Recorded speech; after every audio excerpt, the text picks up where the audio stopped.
नमस्कार दोस्तों, स्वागत है आपका जीएस गुरु विकल चैनल पर और मैं हूं योगेंद्र विकल। तो दोस्तों, आज हम लोग इंडियन पॉलिटी की बात करेंगे। इंडियन पॉलिटी में हम लोगों ने इंट्रोडक्शन ऑफ द कॉन्स्टिट्यूशन देखा था, उसके बाद हम लोगों ने शेड्यूल को देखा था ट्रिक के माध्यम से। आज हम लोग पार्ट को देखने जा रहे हैं, वो भी ट्रिक के माध्यम से। तो आप जानते हैं भारतीय संविधान में 22 भाग हैं। अब 22 भाग को हम लोग को अच्छे से देखना है, तो आइए शुरू के 10 भाग को पहले हम लोग ट्रिक के माध्यम से देखते हैं।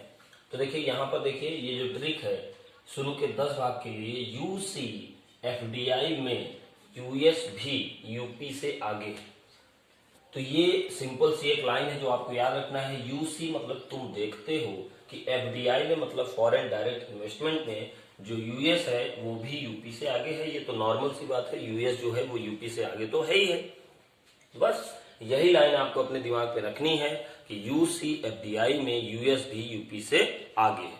अब देखिए, यही अगर एक लाइन हमारे दिमाग में अगर क्लियर है तो कम से कम हम 10 शुरू के जो पार्ट है उनको हम लोग ट्रिक के माध्यम से देख लेते हैं। आइए यहाँ देखते हैं।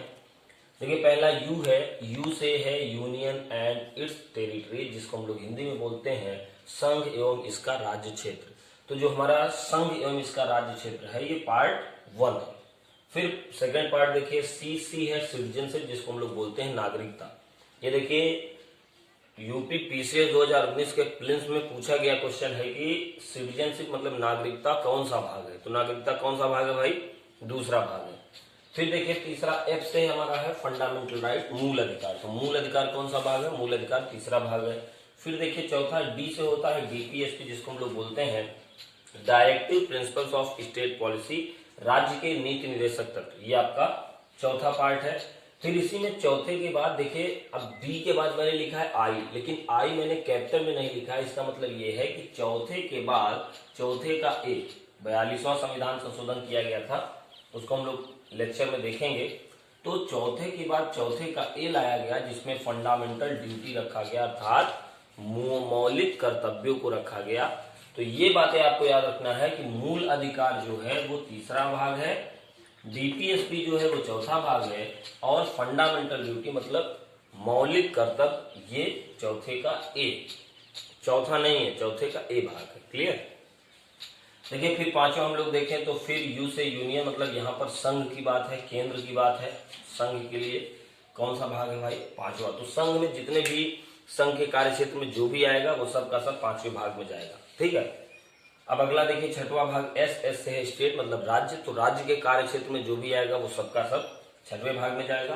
सातवें भाग में बात करें तो बी से, यहाँ पर देखिए बी भी लिखा है, मतलब बी जो है पार्ट बी ऑफ स्टेट। इसका मतलब ये है कि जब विभाजन हो रहा था तो उस समय भारत के राज्य बी की संज्ञा दी गई थी देशी रियासतों को, प्रिंसली स्टेट्स को।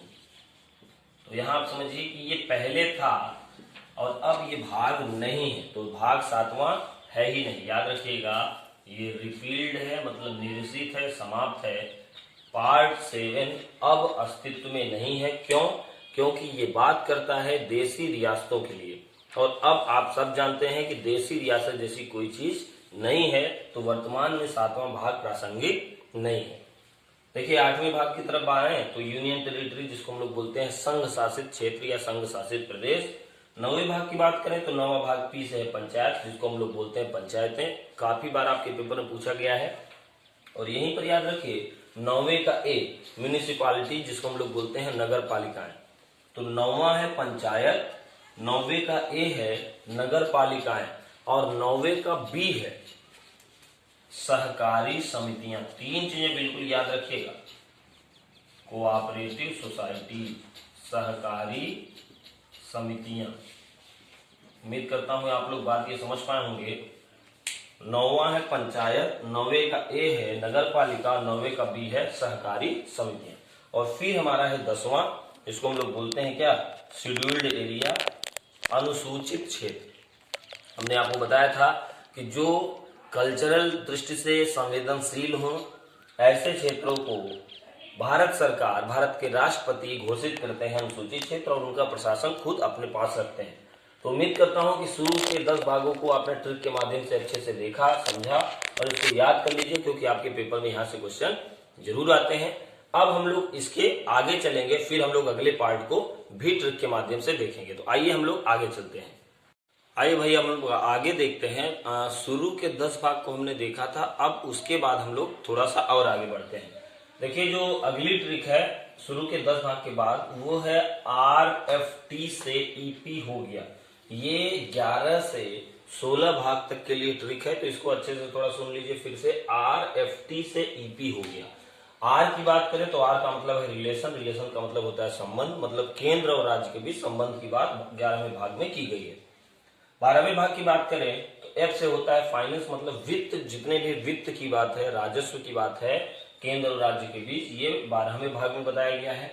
13वें भाग की बात करें तो टी से होता है ट्रेड, मतलब व्यापार, तो व्यापार की बात 13वें भाग में कही गई है।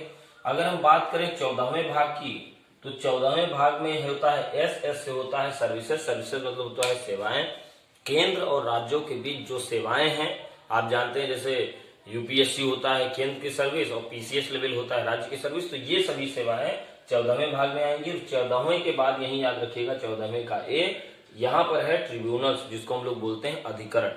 अधिकरण याद रखिए, ये अर्ध न्यायिक निकाय होते हैं जिनके पास जुडिशरी के जैसे डिसीजन देने की पावर होती है।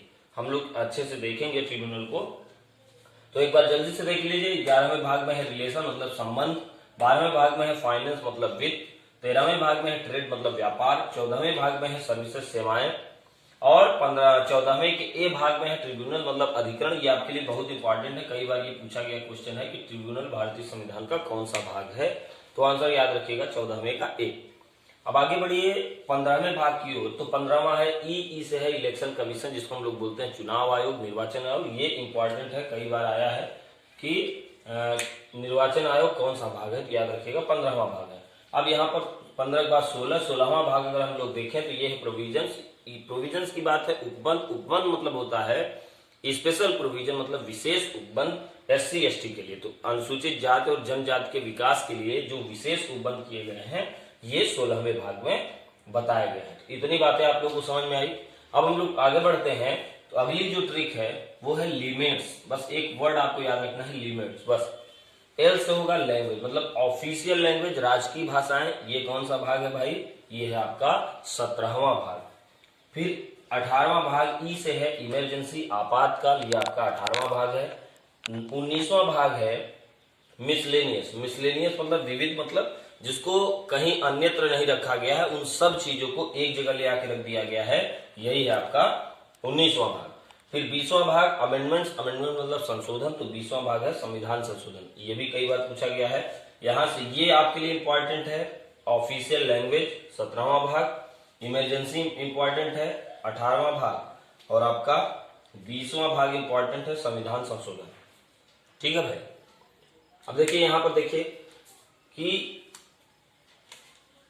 21वां और 22वां ये भाग थोड़ा सा इंपॉर्टेंट है, इंपॉर्टेंट नहीं बस जानकारी के लिए थोड़ा सा देख लीजिए। 21वां भाग जो है टेम्परेरी प्रोविजंस, मतलब ऐसे सभी राज्य क्षेत्र जिनका स्थायी उपबंध नहीं बल्कि अस्थायी उपबंध, जैसे जम्मू कश्मीर की बात करें तो उन सभी राज्यों को 21वें भाग में रखा गया है। ठीक है। अब 22वें भाग में शॉर्ट टर्म, जैसे संविधान में जो भी वर्ड्स हैं उनका की वर्ड जो है शॉर्टकट जो है उसको बना दिया गया है 22वें भाग में। तो बस इतना भाग था, इतने भाग के बारे में आपको जानना था, यही भाग को हमने ट्रिक के माध्यम से देखा। जितना मैंने यहाँ पर आपको ट्रिक बताया है वो सब जरूर पढ़ लीजिएगा, और उधर शुरू का 10 भाग पढ़ लीजिएगा, ये आपके लिए इंपॉर्टेंट हो सकता है। ठीक है। आइए दोस्तों अब हम लोग देख लेते हैं कि भारतीय संविधान के मुख्य स्रोत क्या है। ये तो हम लोग जानते हैं कि भारतीय संविधान लगभग 60 से भी ज्यादा देशों के द्वारा लिया गया संविधान है, तब उसको कंप्लीट किया गया। कई लोग इसको उधार का संविधान भी कहते हैं। अब देखिए हमको इसमें काम की चीज ये ढूंढना है कि हमारे लिए पेपर के पॉइंट ऑफ व्यू से जो भी इंपॉर्टेंट केवल वही हमको याद रखना है, वही हमको तैयार करना है, बाकी सब हमको निगलेक्ट कर देना है। चलिए तो आइए लेक्चर की शुरुआत करते हैं। देखिए भारतीय संविधान में जो सबसे पहला सोर्स है वो हमारा ब्रिटेन है। ब्रिटेन से 3, 4, 5 चीजें हैं जो हमको याद रखनी है। जिनको भी हिंदी में भी लिखना है वो हिंदी में भी लिख सकते हैं, मैं यहाँ पर बोल दे रहा हूँ। तो ब्रिटेन से जो पहली चीज है वो है बाई कैमरल पार्लियामेंट्री सिस्टम, मतलब द्विसदनीय संसदीय प्रणाली। जैसे हमारे यहाँ लोकसभा राज्यसभा होता है, तो ये वाला कॉन्सेप्ट लोकसभा राज्यसभा का कॉन्सेप्ट हमने कहां से लिया है, ब्रिटेन से लिया है। ब्रिटेन से हमने लिया है क्योंकि वहां भी है अपर हाउस लोअर हाउस, समझ रहे। तो हमारे यहाँ भी अपर हाउस लोअर हाउस है। तो ये जो हमने द्विसदनीय संसदीय प्रणाली का कॉन्सेप्ट लिया है ये हमने कहां से लिया है भाई, ब्रिटेन से लिया है। फिर जो हमारा मंत्रिमंडल है, कैबिनेट है, जो काउंसिल है हमारा, वो भी कॉन्सेप्ट हमने कहां से लिया है, वो भी हमने लिया है ब्रिटेन से। रूल ऑफ लॉ, विधि का शासन, आप देखेंगे विधि का शासन, तो विधि का शासन हमने कहां से लिया है, ब्रिटेन से। आप याद करिए आर्टिकल 14 मैंने आप सबको बताया था, विधि का शासन। यहां पर देखिए अगला जो है एफपीपीएस, एफपीपीएस को बोलते हैं first past the post system. फिर से बोल रहा हूं, first past the post system, मतलब चुनाव में सर्वाधिक मतों के आधार पर जीत की प्रक्रिया का जो प्रोसेस है ये हमने ब्रिटेन से लिया है। और सबसे इंपॉर्टेंट सिंगल सिटीजनशिप, एकल नागरिकता। भारत में कैसी नागरिकता है भाई, एकल नागरिकता है, हम लोग जानते हैं। तो एकल नागरिकता का जो प्रावधान है वो भी हमने ब्रिटेन से लिया है। तो उम्मीद करता हूं ये पांचों चीज आप लोगों को अच्छे से समझ में आई है। इसको आज के आज ही आप तैयार कर लेंगे। आइए आगे बढ़ते हैं। संयुक्त राज्य अमेरिका की बात करें तो जो हमने भारतीय संविधान में प्रियम्बल लिया है, प्रस्तावना लिया है, तो हमारे यहाँ जो प्रस्तावना का कॉन्सेप्ट है ये हमने यूएसए से लिया है। एक चीज याद रखिए कि यहीं पर ऑस्ट्रेलिया है। प्रियम्बल की बात करें, यहां पर लिख दे रहा हूं मैं प्रियम्बल, प्रस्तावना का जो कॉन्सेप्ट है वो हमने यूएसए से लिया है। लेकिन यहीं पर याद रखिएगा लैंग्वेज ऑफ प्रियम्बल अगर बोले, प्रस्तावना की भाषा अगर बोले, तो याद रखिएगा क्या भाई, ऑस्ट्रेलिया। इस कॉन्सेप्ट को भी यही क्लियर कर लीजिए कि ऑस्ट्रेलिया से हमने लिया है लैंग्वेज ऑफ प्रियम्बल, मतलब प्रस्तावना की भाषा, और प्रियम्बल प्रस्तावना जो हमने लिया है वो यूएसए से लिया है। क्लियर। अच्छा आगे बढ़िए। मूल अधिकार, फंडामेंटल राइट जो है, तो मूल अधिकार जो है वो भी हमने कहां से लिया है भाई, यूएसए से लिया है। जुडिशियल रिव्यू, जिसको मैंने आपको बताया था आर्टिकल 13 में, जुडिशियल रिव्यू, न्यायिक पुनर्विलोकन, ये भी हमने यूएसए से लिया है। एक चीज और याद रखिएगा कि यूएसए से हमने एक चीज और लिया है, इम्पीचमेंट ऑफ प्रेसिडेंट, राष्ट्रपति पर महाभियोग, ये भी हमने यूएसए से लिया है। और उपराष्ट्रपति का पद, ये भी हमने यूएसए से लिया है। तो यहां भी 5 चीजें आपको यूएसए से याद रखनी है। ठीक है, चलिए आगे। अब जैसा कि हम लोगों ने देखा ऑस्ट्रेलिया की बात करें तो ऑस्ट्रेलिया में एक चीज आपको पहले ही पता चल गई, लैंग्वेज ऑफ प्रियम्बल, ये कहां से है भाई, तो ये है ऑस्ट्रेलिया से। दूसरी चीज जो आपको याद रखनी है वो है कॉन्करेंट लिस्ट, जिसको हम लोग बोलते हैं समवर्ती सूची। तो समवर्ती सूची का कॉन्सेप्ट कहां से है, ऑस्ट्रेलिया से। समवर्ती सूची मैंने आपको बताया था, ऐसे विषय या ऐसी सूची जिस पर उल्लिखित विषयों पर केंद्र और राज्य दोनों लोग मिलकर नियम बनाए, उसको बोलते हैं समवर्ती सूची। तो समवर्ती सूची का कॉन्सेप्ट हमने लिया है ऑस्ट्रेलिया से। आपके यूपी ट्रिपल एससी के पेपर के पॉइंट ऑफ व्यू से बहुत इंपॉर्टेंट है ये कि समवर्ती सूची भारतीय संविधान में कहां से ली गई, याद रखिएगा ऑस्ट्रेलिया। अब देखिए ऑस्ट्रेलिया से अगली चीज ज्वाइंट सिटिंग, मतलब होता है संयुक्त बैठक। तो केंद्र और राज्य की सहमति जब नहीं होती, अर्थात लोकसभा, या यूं समझे कि लोकसभा और राज्यसभा 2 सदन होते हैं, किसी ओपिनियन पे, किसी मत पे, हो सकता है लोकसभा का मत कोई और हो और राज्यसभा का अलग हो, तो उनका सामंजस्य बैठाने के लिए संयुक्त बैठक की जाती है, जिसकी अध्यक्षता लोकसभा अध्यक्ष करते हैं। तो ये जो संयुक्त बैठक का प्रावधान है ये भी हमने कहां से लिया है भाई, ऑस्ट्रेलिया से लिया है। कनाडा की बात करें तो यहाँ देखिए पोस्ट ऑफ गवर्नर, राज्यपाल का पद। तो राज्यपाल का पद हमने कहां से लिया है, कनाडा से। ये बात आपको याद रखनी है कि राज्यपाल का पद ये हमने कनाडा से लिया है। एक चीज और याद रखिएगा कि जो हमारे देश में संघ और राज्य क्षेत्र का जो बंटवारा हुआ है, मतलब केंद्र अलग व्यवस्था है, राज्य अलग है, केंद्र के पास कुछ सब्जेक्ट है, राज्य के पास कुछ सब्जेक्ट हैं, लेकिन भारी कौन है, केंद्र है। तो ज्यादा पावर किसके पास है, केंद्र के पास, और कम पावर है राज्य के पास। तो ये जो स्ट्रक्चर है पावर डिस्ट्रीब्यूशन का, ये कॉन्सेप्ट हमने कहां से लिया है भाई, कनाडा से लिया है। क्लियर है। चलिए आगे हम लोग देखते हैं फ्रांस। फ्रांस की बात करें तो पहली चीज है रिपब्लिक। तो हमारा देश गणराज्य है, तो गणराज्य की जो व्यवस्था है ये हमने कहां से लिया है भाई, फ्रांस से लिया है। अब देखिए गणराज्य का मतलब क्या है ये समझ लीजिए आप लोग। गणराज्य का मतलब ये होता है कि अगर किसी भी देश का जो सर्वोच्च पद है, किसी भी देश का सबसे बड़ा पद जो है, अगर वो वंशानुगत नहीं है, अगर वो भी लोगों के द्वारा चुनाव के पद्धति के द्वारा वो निर्धारित किया जाए, तो वो देश कहलाता है गणराज्य। देखिए लोकतंत्र और गणराज्य में अंतर है। लोकतंत्र आप समझ पा रहे होंगे कि सभी पदों पर चुनाव के द्वारा व्यक्ति का चयन हो, ये लोकतंत्र है। लेकिन गणराज्य ऐसा नहीं। गणराज्य ये बोलता है कि सबसे बड़े पद पर जो व्यक्ति बैठे वो भी चुनाव के द्वारा बैठे, वो वंशानुगत न हो, इसको बोलते हैं गणराज्य। तो भारत गणराज्य है, लोकतांत्रिक भी है। लेकिन ब्रिटेन की अगर बात करें तो ब्रिटेन कैसा है, लोकतांत्रिक तो है लेकिन गणराज्य नहीं है, क्योंकि ब्रिटेन में भी प्रधानमंत्री का चुनाव तो होता है, लेकिन क्या ब्रिटेन में जो सबसे बड़ा पद है अर्थात महारानी का, क्या उसके लिए चुनाव होता है क्या, नहीं। तो ये बात याद रखिएगा, ये इंपॉर्टेंट बात थी। तो जो हमने गणराज्य का कॉन्सेप्ट लिया है, ये भी हमने फ्रांस से लिया है। फ्रांस से हमने लिया है समानता, बंधुत्व और स्वतंत्रता, ये यूज कहें स्वतंत्रता, समानता और बंधुत्व। तो स्वतंत्रता, समानता और बंधुत्व का कॉन्सेप्ट हमने कहां से लिया है, फ्रांस से लिया है। कई बार ये क्वेश्चन पूछा गया, ये क्वेश्चन यूपी SSSC 2018 में भी पूछा गया है कि भारतीय संविधान की प्रस्तावना में जो बंधुत्व शब्द इस्तेमाल हुआ है वो कहां से लिया गया है, तो ये आंसर याद रखिएगा फ्रांस से। ठीक है, चलिए रूस की बात कर लेते हैं, USSR की बात कर ले। जो पहली चीज है जो आपको याद रखनी है वो है फंडामेंटल ड्यूटी, मतलब मौलिक कर्तव्य। मौलिक कर्तव्य का कॉन्सेप्ट हमने कहां से लिया है भाई, रूस से लिया है। आगे देखिए, जो भारतीय संविधान की प्रस्तावना में सामाजिक, आर्थिक, राजनीतिक न्याय का जो कॉन्सेप्ट है ये भी रसिया से ही लिया गया है। तो दो बातें आपको यहां से याद रखनी है, मौलिक कर्तव्य और सामाजिक, आर्थिक, राजनीतिक न्याय। आगे बढ़ते हैं आयरलैंड। आयरलैंड की बात करें तो पहली चीज जो आपको याद रखनी है आयरलैंड से वो है DPSP, directive principles of state policy, मतलब राज्य के नीति निर्देशक तत्व। ये कॉन्सेप्ट हमने कहां से लिया है भाई, आयरलैंड से। और अगला है नॉमिनेशन ऑफ 12% इन राज्यसभा। तो राज्यसभा में जो 12 सदस्यों का मनोनयन होता है ये भी आयरलैंड से ही लिया गया है। तो आपको इतनी बातें याद रखनी है, बस इतना अगर आप याद रखते हैं तो बहुत सारी चीजें जो भी अगर आपके पेपर में पूछा जाएगा वो आप इसका आंसर दे सकते हैं। दो तीन बातें और मैं यहां पर आपको बता दूं, जैसे एक स्रोत है जर्मनी। तो जर्मनी से एक कॉन्सेप्ट लिया गया है कि मैं बोल दे रहा हूं, आप लोग लिख लीजिएगा, suspension of fundamental right during emergency. Suspension of fundamental right during emergency, अर्थात कि जब इमरजेंसी लागू होगी तब आपके मूल अधिकारों को समाप्त कर दिया जाएगा। तो ये जो प्रोसेस है ये हमने जर्मनी से लिया है, जबकि इमरजेंसी का जो कॉन्सेप्ट है ये हमने कहां से लिया है, गवर्नमेंट ऑफ इंडिया एक्ट 1935।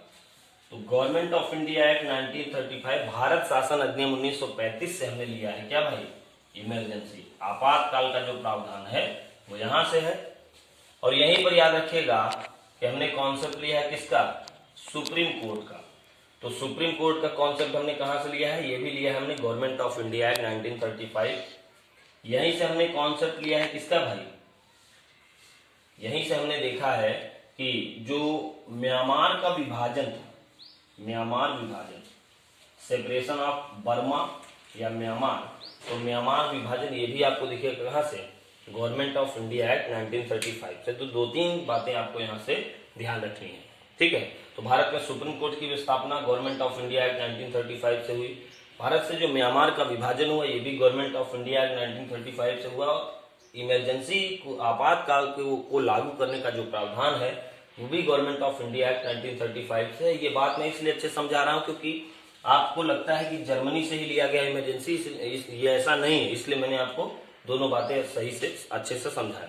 बस आपको इतनी चीजें भारतीय संविधान के स्रोत में याद रखनी है, तो बहुत ढेर सारा, लेकिन हमारे काम का केवल इतना है। अगर हम इतना याद कर लेते हैं तो भविष्य में कभी भी कोई क्वेश्चन हमारा न तो गलत होगा न तो छूटेगा भारतीय संविधान के स्रोत से।